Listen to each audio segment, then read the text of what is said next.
श्री शिवाय नमस्तुभ्यम। हर हर महादेव, जय महाकाल। कैसे हैं आप सब। यह मार्गशीर्ष अर्थात अगहन का महीना प्रारंभ हो चुका है। ऐसे में बुधवार का दिन भगवान श्री गणेश को समर्पित है और इसी के क्रम में आ गई गणाधिप संकष्टी चतुर्थी, जो कि चतुर्थी की तिथि भगवान श्री गणेश जी को समर्पित है। यह 30 नवंबर भगवान श्री गणेश की पूजा बड़े विधि विधान से हम सभी लोग करेंगे और हम सभी लोग को किसी भी माह के प्रारंभ में किसी न किसी देवी देवता की हमें अवश्य हम पूजन करते हैं, परंतु ऐसा शुभ संयोग बना हुआ है कि गणाधिप संकष्टी चतुर्थी भगवान श्री गणेश जी को समर्पित है, पूर्णतः समर्पित है।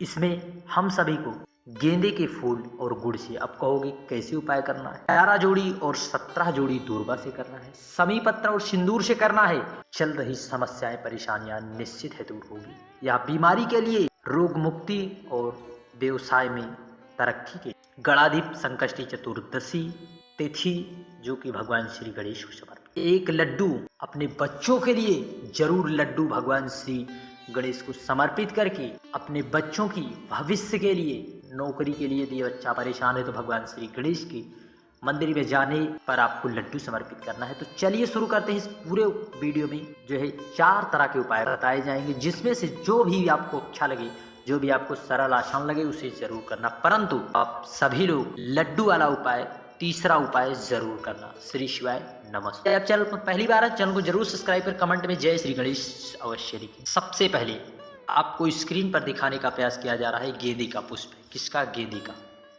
इस प्रकार से गेंदे का पीला फूल होता है, इस प्रकार से लाल पुष्प होता है, पीला पुष्प। गेंदे का पुष्प और गुड़ लेना, गुड़ से भगवान श्री गणेश भगवान का भोग लगाना है। संकष्टी चतुर्दशी का बहुत सी माताएं व्रत भी करती हैं। संकष्टी अर्थात संकटों को दूर करने के लिए, संकट यदि हमारे जीवन में किसी भी प्रकार के धन से संकट आ रहे हैं, धन संपदा के लिए संकट आ रहे हैं, धन संपदा नहीं, बीमारी भी एक महासंकट का स्वरूप होती है। हमारे जीवन में भगवान की कृपा ना मिले तब भी एक संकट है, और धन संपदा आदि विभिन्न प्रकार के संकट होते हैं। तो ऐसे में संकटों को हरने के लिए भगवान श्री गणेश का पूजन अवश्य करना चाहिए।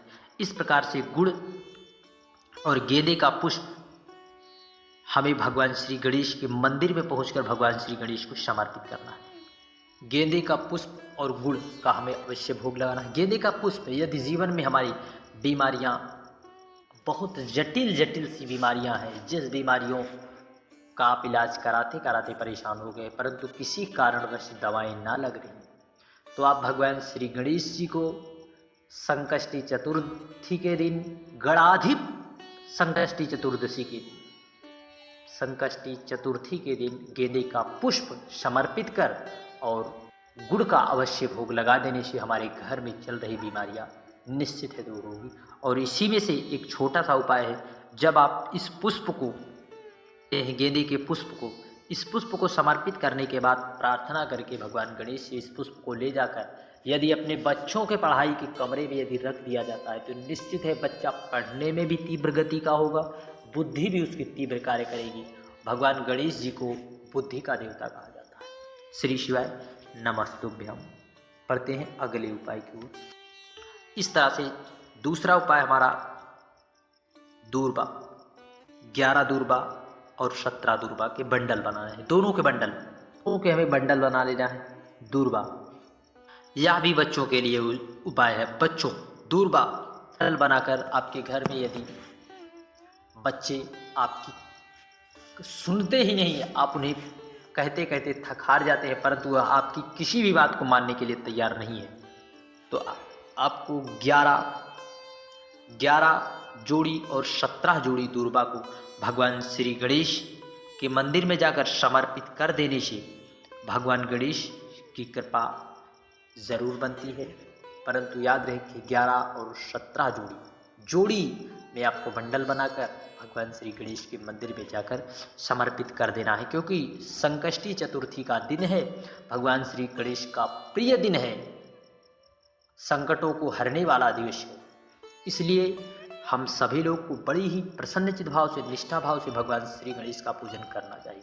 अग्र पूजक अर्थात मास प्रारंभ होने के पहले ही भगवान श्री गणेश जी के का दिन आ गया, इसलिए अपने विघ्नों को दूर करने के लिए पूरे माह तक, पूरे जीवन में हमारे विघ्न आए, इसलिए भगवान गणेश का पूजन बड़े विधि विधान से अवश्य करें। श्री शिवाय नमस्तुभ्यम। बढ़ते हैं अगले उपाय की ओर। और दूरबा बच्चों के भविष्य के लिए आप कर सकते हैं। यदि बच्चा आपका नौकरी के लिए बार बार प्रयास कर रहा है, अथक प्रयास करने के बाद उसे सफलता नहीं मिल रही है, तो दूरबा समर्पित करने से बच्चा प्रयासरत रहता है तो उसे सफलता एक न एक दिन जरूर मिलती है। और यदि आपके घर में छोटी छोटी बातों को लेकर क्लेश आदि नित्य मच रहे हैं, तो भी दूरबा घास को तोड़कर भगवान गणेश जी के मंदिर में समर्पित कर देने से हमारे घर में क्लेश शांत रहता है भगवान श्री गणेश की कृपा से। परंतु दूरबा स्वच्छ जगह की होनी चाहिए। श्री शिवाय नमस्तुभ्यम। बढ़ते हैं अगले उपाय की ओर। इस तरह से शमी पत्र अवश्य समर्पित करें। और इस दिन जो भी व्यक्ति शमी वृक्ष अर्थात शमी के पौधे का पूजन बड़े विधि विधान से करता है और एक दीपक लगा देता है, दीपक जो कि शमी का वृक्ष भगवान श्री गणेश को बहुत ही प्रिय है, भगवान शिव को और भगवान शनिदेव को भी। तो शमी की पत्तियां भगवान गणेश जी और भगवान शिव और भगवान शनिदेव को समर्पित की जाती हैं। और संकष्टी चतुर्थी का विशेष पावन दिन है, इसलिए हम सभी को शमी पत्र अवश्य समर्पित करना चाहिए।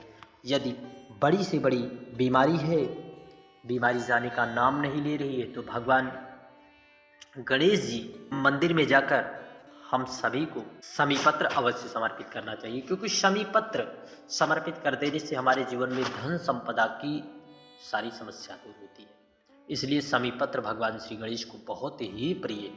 इसलिए शमी पत्र भगवान श्री गणेश जी को उनके विशेष दिन पर अवश्य समर्पित करके अपने जीवन को सुखमय, आनंदमय, स्वस्थमय अवश्य बना सकते हैं। श्री शिवाय नमस्तुभ्यम। अंतिम उपाय की ओर हम लोग चल रहे हैं, जो कि भगवान श्री गणेश को बूंदी के लड्डू बहुत ही प्रिय, वो भी पीले रंग के। इस प्रकार से हमें लड्डू लेना है, कम से कम आप 3 लड्डू तो अवश्य ले लें।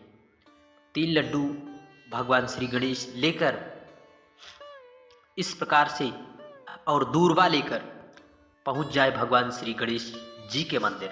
वहां पर आपको इस प्रकार से लड्डू को समर्पित करना है और दूरबा को भी समर्पित करके